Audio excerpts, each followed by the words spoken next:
das mulheres dos filhos dos profetas. Clamou a Eliseu, dizendo: meu marido, teu servo, morreu. E tu sabes que o teu servo temia ao Senhor, e veio o credor para levar os meus 2 filhos para serem servos. Eliseu lhe disse: que te hei de fazer? Dize-me, o que é que tens em casa? E ela disse: tua serva não tem nada em casa, senão uma botija de azeite. Então disse ele: vai, pede emprestadas de todos os teus vizinhos vasilhas vazias, não poucas. Então entre e fecha a porta sobre ti e sobre os teus filhos, e deita o azeite em todas aquelas vasilhas, e põe à parte o que estiver cheia. Partiu, pois, dele e fechou a porta sobre si e sobre os seus filhos, e eles lhe traziam as vasilhas, e elas enchiam. Sucedeu que, cheias que foram as vasilhas, disse a seu filho: traze-me ainda uma vasilha. Porém ele lhe disse: não há mais vasilha alguma. Então o azeite parou. Então veio ela e o fez saber ao homem de Deus. E disse ele: vai, vende o azeite, paga a tua dívida, e tu e teus filhos vivei do resto. Amém. Graças a Deus. Esse texto, amados, retrata uma das histórias mais conhecidas e mais maravilhosas da provisão de Deus na vida humana. Quando olha ao redor e não se vê uma solução. E nós vamos aprender com esta mulher que Deus, Ele ouve a oração.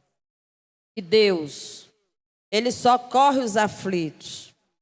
Que o Senhor, Ele chega com provisão na vida daqueles que creem e daqueles que obedecem a sua palavra. Neste mundo em que nós vivemos, quantas pessoas já clamaram a Deus, já pediram socorro ao Senhor, e o Senhor os socorreu. Tanto crentes, tantos fiéis, tantos conhecedores como não conhecedores, clamaram com fé, e o Senhor atendeu. Essa minha fala tem base lá naquela viúva de Sarepta. Certamente aquela mulher estava também buscando um milagre que chegou na sua porta, na sua casa. E a gente vai observar o trabalhar de Deus. E muitas vezes nós pensamos, alguns imaginam que o milagre de Deus, que o socorro, que a provisão de Deus vai chegar de bandeja, sem que a pessoa faça nada. Mas nós vamos ver que em todos os exemplos bíblicos nos mostra que Deus faz a parte dele quando nós fazemos a nossa. É algo que aonde nós ali colocamos a nossa fé em ação. Aqui nós vamos observar uma mulher. Esta mulher era esposa de um dos filhos dos profetas. Certamente era um homem que participava na escola dos profetas, que fazia parte do meio deles, mas ele morreu. E quando ele morreu, ele deixou uma dívida. E quem nesse Brasil e nesse mundo já não se achou com dívida? E muitas vezes ficou preocupado, sem dormir, sem saber o que fazer por causa de uma dívida. Essa mulher foi deixada e junto a ela, ela tinha seus 2 filhos e uma dívida. E a gente vai observar que os seus credores, pelo que o texto nos conta, os credores estavam trazendo sobre aquela mulher uma pressão para que ela pagasse a dívida. Porque o homem morreu, o dono da casa morreu, mas a dívida não foi perdoada. O credor, ele queria receber o seu dinheiro. E o que acontecia, amados? Olha, era muito difícil naquela época para uma mulher que ficava viúva. Era muito difícil naquela época para uma mulher, quando ela perdia o seu marido, ela ficava desamparada. E agora ela tinha 2 filhos e, além disso, ela tinha uma dívida. E o credor estava oprimindo, porque se ela não pagasse aquela dívida, ele iria levar os seus 2 filhos. Mas como se dava isso? Naquele tempo, segundo a lei, se alguém tivesse uma dívida, amados, e não pudesse pagar essa dívida, o credor ele vinha. E quando ele chegava, os bens que aquela pessoa tivesse, ele levava. Se os bens que ele levasse não desse para quitar a dívida, ele voltava novamente. Se tivesse animais, se tivesse tudo que eles tivessem, eles levavam. Se não desse para quitar aquela dívida, ele voltava. Levava os móveis, utensílio, o que a pessoa tivesse, eles levavam. E se ainda não desse para pagar essa dívida, ele viria. E aí aquele pai de família teria que trabalhar para aquele credor, teria que prestar serviço como escravo, até terminar de pagar aquela dívida. Ou chegar o ano da remissão, aonde havia o perdão para aqueles que tinham dívida, certo? Que era o 7º ano, se eu não me engano. Era 6 anos, passava-se 6 anos, no 7º ano, ele poderia receber o perdão daquela dívida e voltar para a sua família. Nesse caso, como não tinha mais o esposo, era apenas a viúva e 2 filhos, e pelo que nós vemos, eram filhos, eram ainda meninos. Ele agora estava ameaçando que ia levar esses meninos, esses filhos.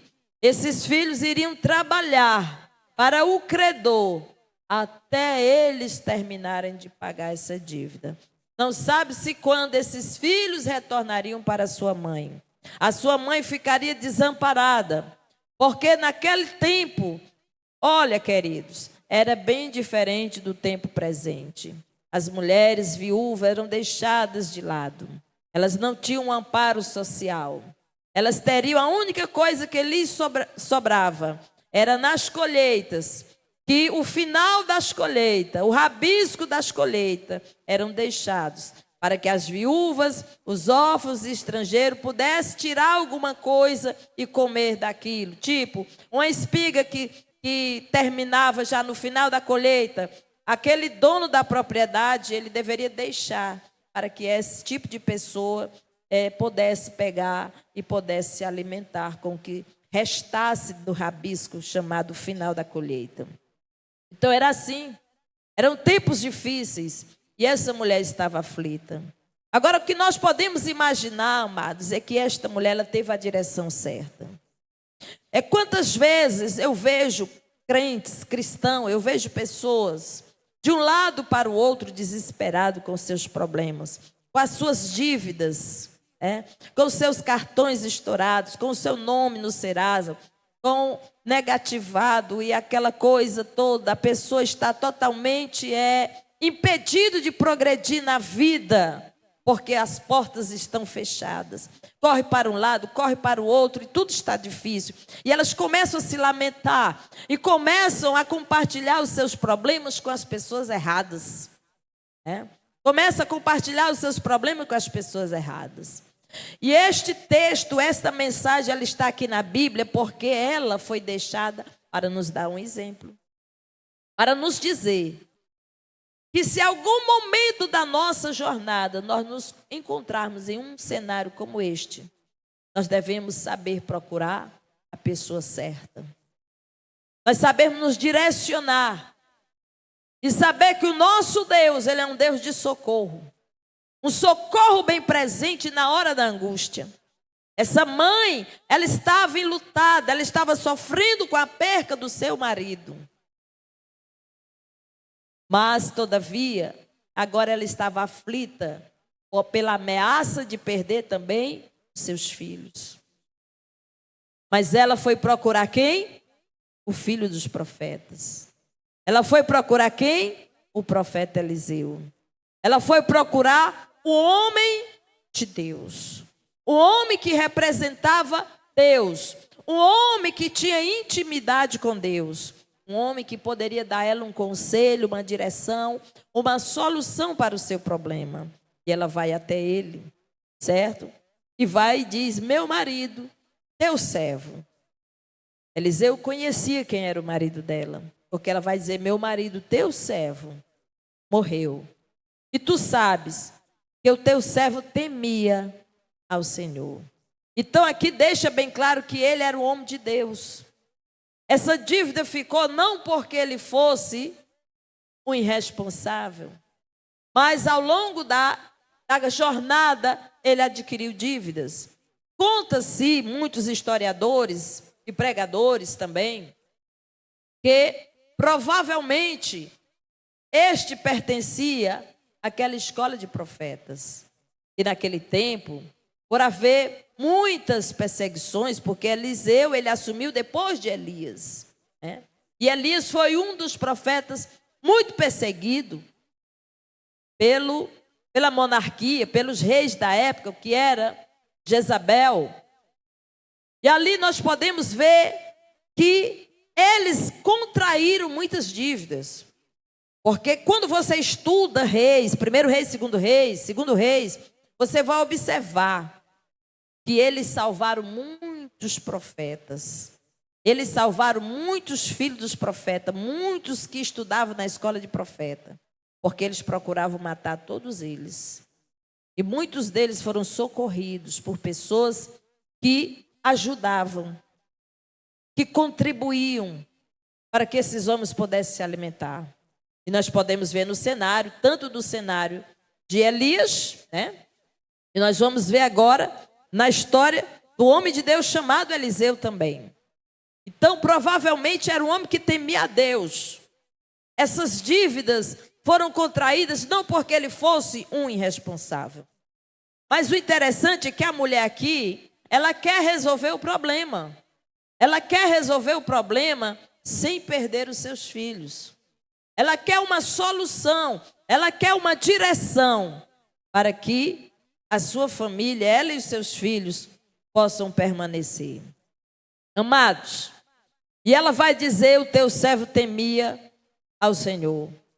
E veio o credor, foi aquele aonde ele pegou emprestado, foi aonde ele ficou devendo, aonde ele pegou alguma coisa para pagar depois, mas ele morreu.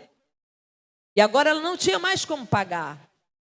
Certamente quando ele pegou, ele tinha a pretensão de pagar, mas ele morreu. E agora?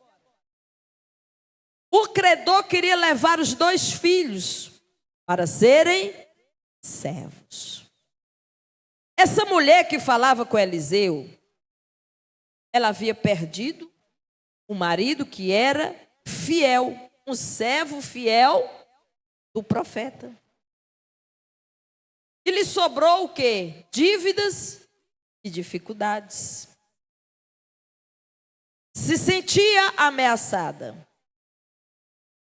para que os seus filhos fossem levados. Mas agora ela vai falar com Eliseu. E ele vai perguntar a ela: que te hei de fazer? Que te hei de fazer? Essa pergunta, se nós formos correlacionar com o que Cristo perguntava também àqueles que lhe procuravam, ele dizia: o que tu queres que eu te faça? O que você quer que eu faça? Essa pergunta não era uma pergunta criticando. Não era uma pergunta para deixar a pessoa desmotivada.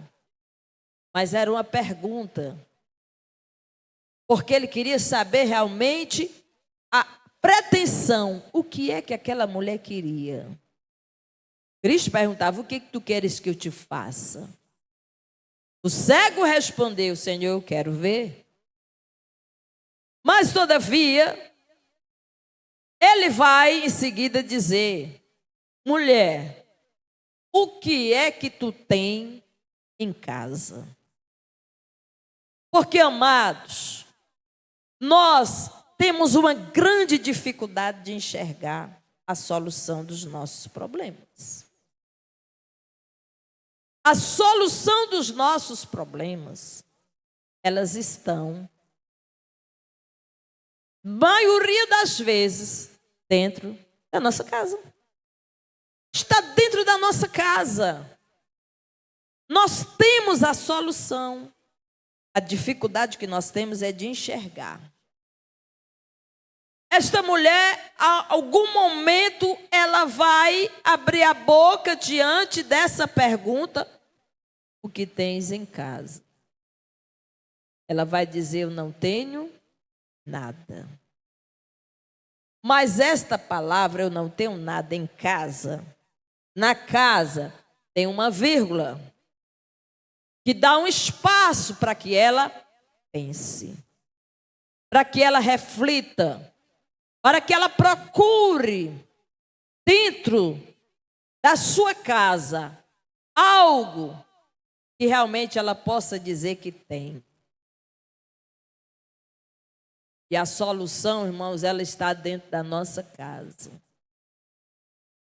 Olha, muitas vezes é um dom, é uma habilidade, é algo que você sabe fazer, que você sabe construir, que sabe confeccionar, que sabe realizar. É alguma amostra de algo que você pode multiplicar. A solução vai estar dentro de casa, muitas vezes. O que tu tens em casa? A minha Bíblia coloca vírgula. Aí ela vai responder, senão uma botija de azeite. Aqui é a grande história da multiplicação do azeite. Do azeite. O azeite, amados, era algo tão especial naquele tempo. O azeite, ele tem várias funções.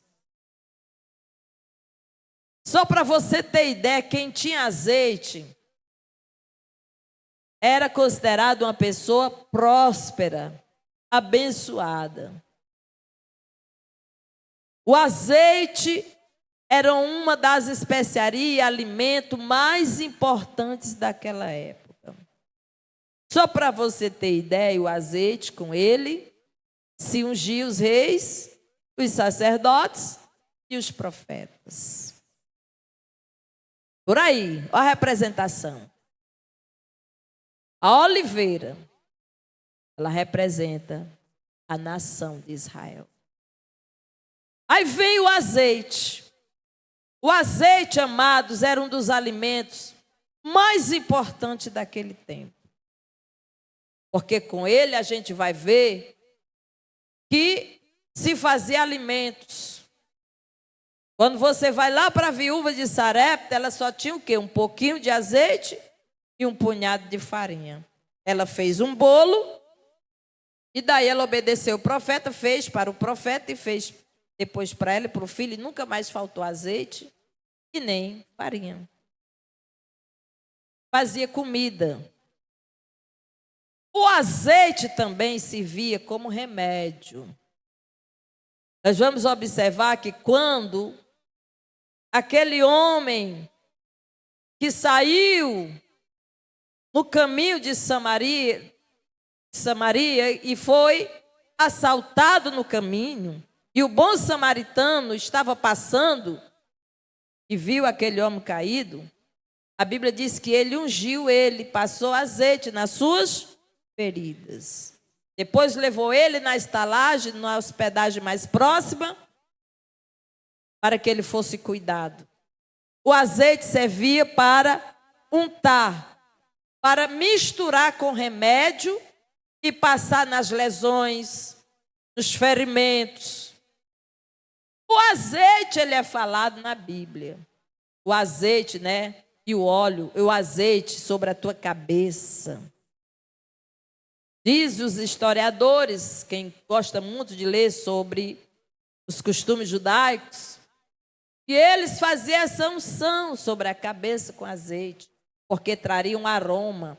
Ele também era misturado com perfume, viu? Com perfume, que era para poder dar aquele ar, aquele cheiro agradável, aquele perfume agradável sobre aquela pessoa. Então o azeite, amados, ele representa o Espírito Santo. O azeite, ele representa Deus na nossa casa, na nossa vida. Então, o crente, esta mulher, a mulher de um homem crente, um homem que servo de Deus, que temia a Deus. E ela em casa, ela só tinha um pouquinho de azeite. É o que ela vai dizer. Se não, uma botija de azeite. Ela tinha uma botija de azeite. A de Sarepta, ela tinha um pouquinho, mas essa aqui ela tinha uma botija. Agora, amados, Deus, ele precisa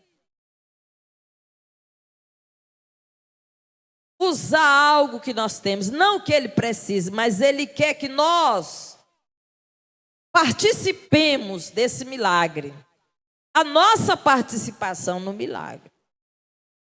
Se você tem uma amostra, se você tem um pouco, e você disponibiliza esse pouco para o milagre, Deus, ele vai agir. É o que ele falou. Nós só precisamos, amados, obedecer. Fazer a nossa parte da orientação dada por Deus. E aí a coisa vai pegar. Se eu fosse abrir aqui o espaço nesse momento, para cada pessoa que está aqui vir contar um testemunho parecido com esse dessa mulher, nós teríamos muitas pessoas para contar. Pessoas que já passaram por dificuldades, de não ter nada senão uma botija de azeite, seja lá o que fosse a tua botija de azeite.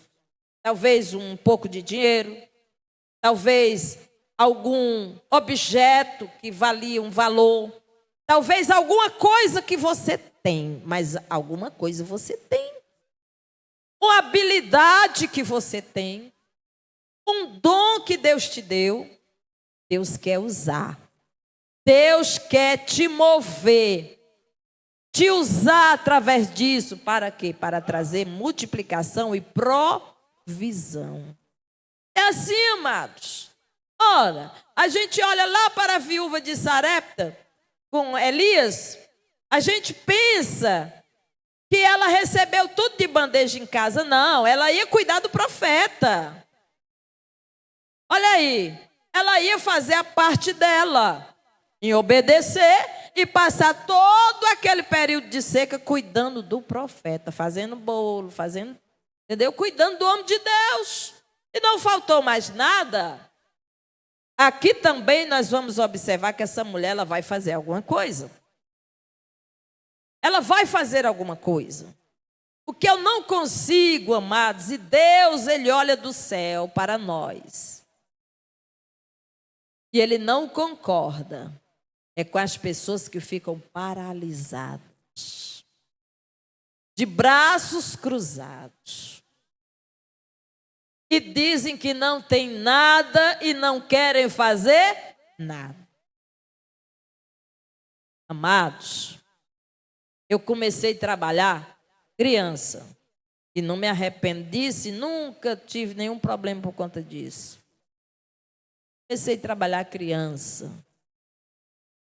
Viu? A minha vida não foi tão fácil como alguém pensa. Mas eu sempre tive vontade de fazer alguma coisa. Nunca deixei de fazer alguma coisa e nem de aprender alguma coisa. O Senhor, Ele se agrada disso. Nós não podemos ficar lamentando a vida toda. Eu não consigo admitir um crente que passa a vida toda se lamentando e não sai da situação. Eu não consigo entender. Tem coisa errada? Não obedece o que Deus manda? Não quer fazer nada, não quer servir? Aqui está. A solução estava dentro de casa. Alguma coisa valiosa você tem dentro de casa. Alguma coisa que Deus quer usar para multiplicar, para trazer prosperidade, riqueza, provisão, multiplicação para a tua vida. Quem disse que Deus quer ver o seu povo murmurando, reclamando, achando que Deus é injusto e que Deus não faz nada por ela ou por ele? Deus faz. Nós precisamos abrir os nossos olhos para enxergar o que Deus faz, o que Ele quer fazer, o que Ele está fazendo e o que Ele quer usar. É aquilo que nós temos. É aquilo que nós temos. Eu já fiz muita coisa na vida. Sabe por quê? Porque eu sempre entendi que se nós temos saúde, força e disposição, a gente precisa trabalhar. Nunca gostei de pedir. Para mim, não. Não. Mas de trabalhar. De multiplicar. Porque tudo que Deus coloca nas nossas mãos é para a gente multiplicar, irmãos. Entendamos isso, pelo amor de Deus. Isto aqui é pregado aqui nesse púlpito. Deus não quer ver o seu povo, irmãos, na mesmice. Não. Na humilhação. Deus quer ver o seu povo resolvendo os seus problemas. Aí ela vai dizer, eu não tenho nada em casa, vírgula, senão uma botija de azeite. Agora entra a parte que ela tem que obedecer. Olha, pois tu vai pegar essa botija de azeite. Já pensou? Se isso acontecesse com a gente? Em casa eu não tenho nada, mas vou chegar em casa, vou pegar uma botija de azeite, vou começar a derramar. Você vai derramar e o que tiver dentro vai cair, pronto, e vai cessar. Não é assim, mas vamos usar a fé, a inteligência, pelo amor de Deus. Tá? Vamos fazer a multiplicação. Porque tudo de Deus é assim. Tudo do Senhor é assim, é a provisão de Deus. O que vai acontecer? O processo vocês conhecem. Vai, pede as vasilhas, os vizinhos. Os pregadores pregam muito sobre isso, relacionamento, vizinho bom. Pediu tudo que era vasilha. E, por último, ela pediu, traz mais uma, mas não tinha mais. Ninguém tinha mais vasilha. O azeite parou. Mas agora, a parte dela é outra. O azeite parou. O milagre aqui agora é você. Agora é com você. Deus faz milagre, irmãos, quando Ele nos mostra um projeto. Quando Ele nos mostra uma direção. Quando Ele nos mostra uma solução. Agora é com a gente. A pessoa, se essa mulher tivesse pegado esse azeite, tivesse desperdiçado todinho. Uma coisa que era caríssima, uma especiaria caríssima. Importante para aquela época, o processo de fazer azeite era um processo bem complicado. Eles colocavam na prensa, né? Passavam por várias prensas. Na prensa para sair aquele óleo. É o azeite. Agora, ela vai novamente e fala com o homem de Deus. E ele vai dizer o quê? O que ele vai dizer para ela? Ela fez o homem de Deus saber. Ela não foi para as vizinhas que ela pediu as vasilhas para o povo perguntar: o que eu vou fazer com esse azeite? Ela foi saber do homem de Deus. Ela o fez saber. Ele que tinha que saber, porque ele agora é quem vai dar a direção, porque ele estava sendo usado por Deus. O que ele vai falar aqui? Importante para nós que somos crentes. Ele vai dizer: vende o azeite. Agora era a parte do trabalho. Essa mulher tinha que trabalhar, irmãos. Ela não queria pagar a dívida dela, mas tinha que trabalhar. Você quer pagar a sua dívida? Quer ter dinheiro? Quer realizar seus projetos? Pois trabalhe. Trabalhe. Eu trabalho desde criança, irmãos. Era vendendo, era fazendo, era servindo. Mas o Senhor nunca deixou faltar a provisão para mim. Desde criança eu vejo o milagre de Deus na minha vida. Trabalhei duro. De ser bem novinha, adolescentezinha, acordar muito cedo e dormir muito tarde. Trabalhando e estudando. Trabalhando, estudando. Eu vejo muita gente na moleza. Quer vencer, quer sair dos problemas, quer pagar as dívidas, quer se livrar dos problemas, mas não tem coragem de se mover. Eu queria muito que você abraçasse essa palavra, porque esta palavra, ela é a palavra de Deus. Às vezes nós só queremos ouvir: Deus não vai, irmão, pegar uma botija de azeite lá na tua casa e encher vasilha assim. Não vai. As tuas contas não vão aparecer assim pagas, do nada, não vai. Ele vai te orientar, vai abrir as portas e vai dizer como é que vai acontecer. E aí você vai colocar em prática. Você vai para cima e vai trabalhar. Trabalhar.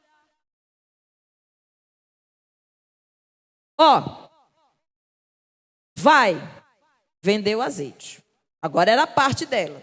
O profeta não foi vender azeite para ninguém, não. Ela foi vender o azeite dela. O maior milagre já aconteceu, foi o azeite. Agora, você vai vender o azeite. Tá? Vai vender o azeite. Em seguida,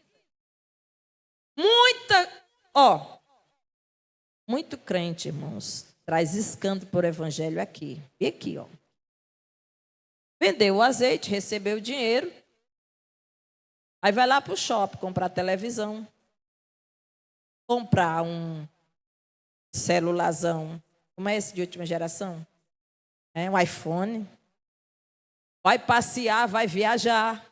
E cadê as dívidas para pagar, meu irmão? Pelo amor de Deus. Paga as dívidas, irmãos. Aqui está.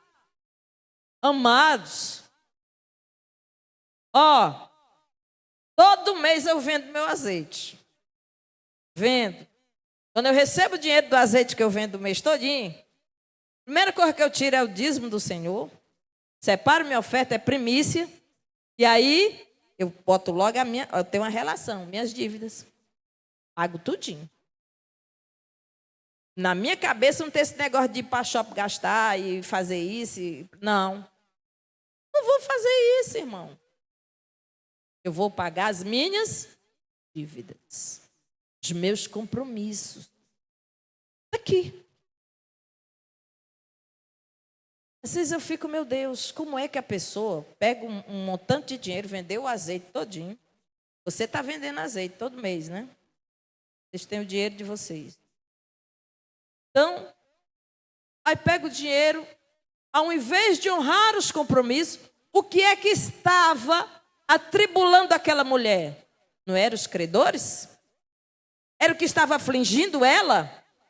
Além da morte do marido, a ameaça de perder os filhos, eram os credores ameaçando, ela não conseguia dormir.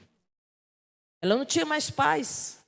Vem da hora aquele homem chegar e ia levar, era lei. Tinha que levar. E aqueles meninos iam trabalhar até que pagasse aquelas dívidas. Agora o profeta diz, vai e vende o azeite. Vendeu o azeite, recebeu o dinheiro, estava com bastante dinheiro, porque o azeite era caro. Agora tu paga as tuas dívidas. Paga a tua dívida. Para que tu fique em paz. Para que tu fique em paz. Para que tu viva bem. Para que tu fique tranquila. Paga a tua dívida. Que coisa feia é um crente ficar se escondendo dos seus credores. Era o que estava afligindo essa mulher, porque o marido dela temia a Deus. Ela não queria se livrar dessa dívida, ela não queria fugir da dívida, ela queria resolver o problema da dívida. Ela perdeu o marido, mas ela disse, o meu marido temia a Deus. E sabe quem é que sabe se o marido teme a Deus e é um homem de Deus? É a mulher. Ninguém mais, é a esposa que sabe. E ela está testificando que ele era um homem de Deus. E ela queria resolver aquele problema. Ele se foi, mas ela queria resolver o problema. Ela não queria que ele ficasse com um nome sujo, mesmo morto, mas ela queria resolver o problema. Paga a tua dívida. E depois, tu e teus filhos. Tu e teus filhos. Vivei do resto. Não é você e outros lá fora que não tem nada a ver. Quantas pessoas quando pegam um montante de dinheiro, esquece as dívidas, esquece a família, esquece os filhos e vai gastar, estourar por outros cantos. Mas não, a ordem é essa. É a família. Família. Trazer paz e segurança para a família, dentro de casa. Prioridade. Paga o que deve e com o resto tu vai viver, tu e teus filhos. Sabe por quê? Porque quando Deus manda, Ele manda sobrando. Sempre vai ter um resto, amados. Não é de Deus essa coisa de não querer pagar dívida. Não é de Deus essa coisa de viver dizendo, não sobrou nada. Esse mês meu dinheiro não deu nem para mim pagar o dízimo, não deu nem para me tirar uma oferta. Meu amado, isso não é de Deus. Está errado. Está errado. Porque é para sobrar. É para sobrar. Está aí. Quando Jesus multiplicou os pães, alimentaram-se mais de 5.000 pessoas. E ainda sobraram 12 cestos cheios de pão, de peixe. Com Ele é assim. Aonde Ele está, a multiplicação. E o que faltar, Ele provê.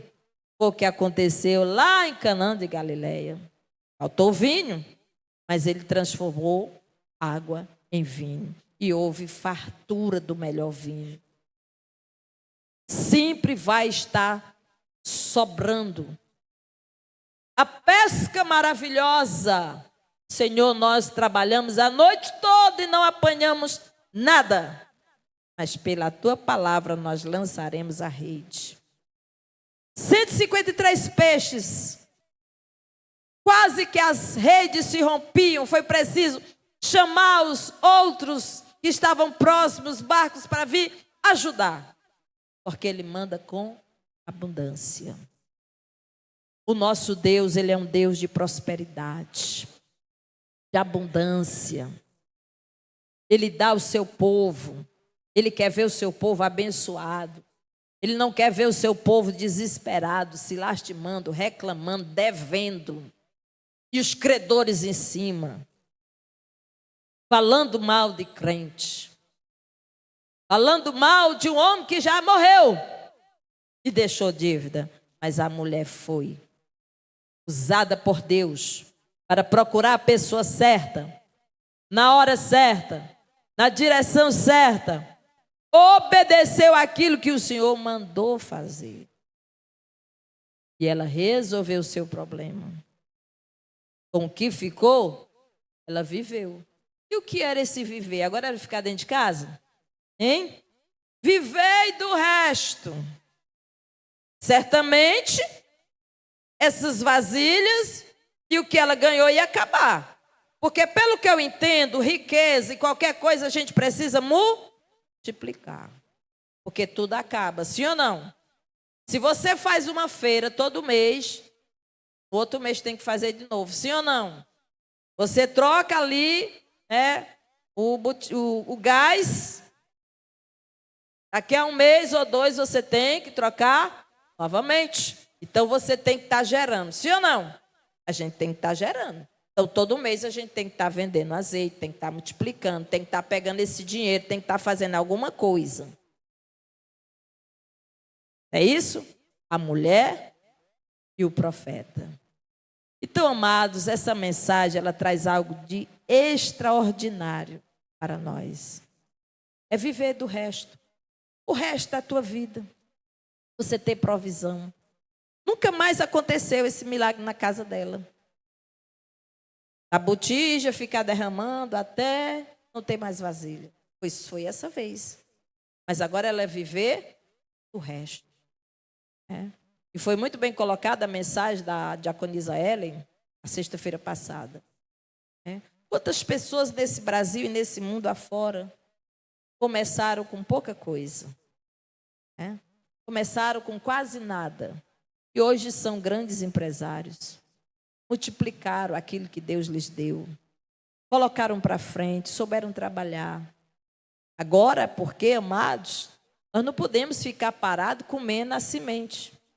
Se você pegar, ficar parado, só comendo, dormindo, e dentro de casa, sem fazer coisa alguma, o azeite vai acabar.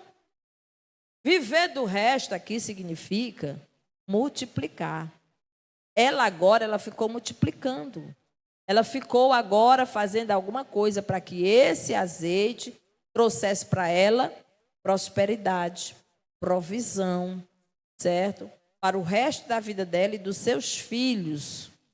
Porque agora a esperança daquela mulher estava nos seus filhos. Porque uma mulher que perdia o marido e ainda ficava com 2 filhos era uma bênção. Por quê?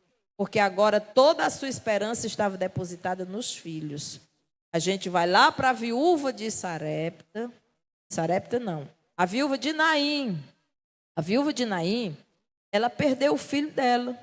Só que ela era viúva e perdeu o único filho que ela tinha. Então o desespero dela era grande, porque ela sabia que a situação dela seria muito difícil. Porque elas eram excluídas, elas não tinham nenhum projeto social. Ou seja, toda a esperança da vida daquela mulher estava indo embora ali naquele caixão. Certo? Mas naquele dia o Senhor fez um milagre e deu de volta àquela mulher a esperança, que era o seu filho. Porque o filho agora era quem ia ser o provedor, era quem ia ser aquele que iria responder, tanto juridicamente como em qualquer situação, seria aquele filho que iria responder por aquela mulher. Olha como era interessante, né, irmãos, aquela época, aquela lei, a forma como eles viviam, certo? Então era dessa forma, e nós precisamos entender que Deus, Ele é um Deus de milagre, e que nós vivemos milagres sim, e que esses milagres, amados, eles estão dentro de casa, eles estão dentro de nós. A amostra desse milagre, ele está conosco. Não precisamos ficar desesperados, falando para os vizinhos, não, falando para quem não deve, ou espalhando, ou desesperadamente mostrando para o mundo que nós servimos um Deus que nada faz por nós. Não. Mas nós devemos, na verdade, nos colocar na posição de buscar, de confiar, certo? E de crer, e de fazer tudo aquilo que o Senhor orienta a ser feito. E quando nós fazemos assim, a bênção e a provisão de Deus, o milagre chega na nossa vida. Eu fiquei assim maravilhada de entender essa mensagem e de ver que o que Deus quer usar para trazer crescimento, prosperidade, provisão, está dentro da nossa casa. Está bem pertinho de nós. Está aqui dentro de nós.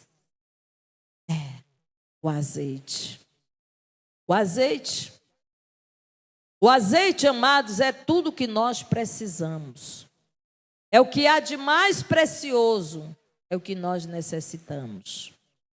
Para que milagres e milagres aconteçam na nossa vida diariamente. Esta unção poderosa do Espírito Santo, que fala conosco, que nos dá direção, que nos dá orientação, que nos conduz na jornada, para que a gente brilhe como astro nesse mundo, para que o mundo não venha olhar para nós e nos reprovar, e até mesmo manear a cabeça e dizer: onde é que está o teu Deus que não te provê? Onde é que está o Deus que tu serve? Todo dia tu vai na igreja, tu faz o culto da vitória, fez a campanha, participou e a tua vida não muda. Não. O Senhor quer ver você de cabeça erguida, brilhando como astro, debaixo da provisão, da bênção dEle, porque Ele é um Deus que ama a prosperidade do seu povo. É um Deus que ama ver o seu povo tendo disposição, tendo garra para trabalhar, para angariar, para realizar, para produzir, para edificar. Ele não quer ver o seu povo paralisado, mas Ele quer ver o seu povo vendendo azeite. Ele quer ver o seu povo pagando os seus credores. Ele quer ver o seu povo vivendo do resto. Ele quer ver o seu povo prosperando e tendo uma vida abundante para a glória do nome dEle. Amém, queridos? É isso aqui que eu vejo na Bíblia Sagrada. É a palavra de Deus.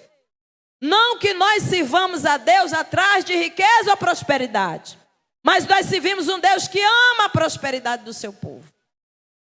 Deus não se alegra. Deus não estava feliz por ver aquela mulher aflita.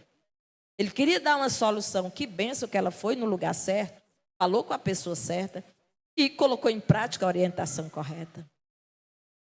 Deus não se alegra com o sofrimento das pessoas. Deus não se alegra com o sofrimento do seu povo. Mas o Senhor, Ele se alegra quando vê você, enfrentar a jornada de trabalho. Certo? É você que está estudando para passar num concurso. Você que está estudando para se formar. Você que está buscando algo na sua vida. Você precisa se doar, se gastar. Você precisa, amados, realmente levar isso a sério. Porque Deus vai te abençoar. Eu quero ser empresário. Eu quero colocar meu próprio negócio. Eu quero colocar um projeto que Deus me entregou em ação. Pois trabalhe. Lute por isso. Faça algo. Porque você consegue. Consegue sim. Deus quer abençoar todos nós. As coisas assim, amados, não é só para um grupo particular. Não, um grupo peculiar não. É para todo aquele que crê. Para todo aquele que colocar a fé em ação, Deus vai abençoar. Eu tenho um projeto. O projeto mais importante para mim é a obra de Deus. Muitas coisas eu já deixei de fora na vida, porque o meu projeto principal é a obra de Deus. Mas eu tenho um projeto. Eu e meu esposo. Mas pensa num homem dedicado ao projeto. Eu acho bonito. Porque ele conversa comigo. Nós compartilhamos. E ele é focado. Muita gente não tem foco. Quer, mas não tem foco. Eu quero passar no vestibular, mas não estuda. Fica assistindo filme, vendo novela, vendo coisa e outra. Pronto, aí se perde. Tem foco. Tem que trabalhar, irmão, tem que vender azeite. Tem que vender azeite. tem que vender azeite, tem que pagar as dívidas e tem que viver do resto. É luta, é esforço, é trabalho. É sim. Se você quer conseguir algo na sua vida, meu irmão, estude até 3 horas da manhã. É assim. De outro jeito, meu irmão, se for passeando, vendo novela, série, você não vai conseguir, não. Mas queime pestana, estude, queime neurônio para você ver que você consegue. Ah, é um projeto, é uma empresa, é algo que Deus me entregou. Lute por isso. Deus vai te abençoar. Certo?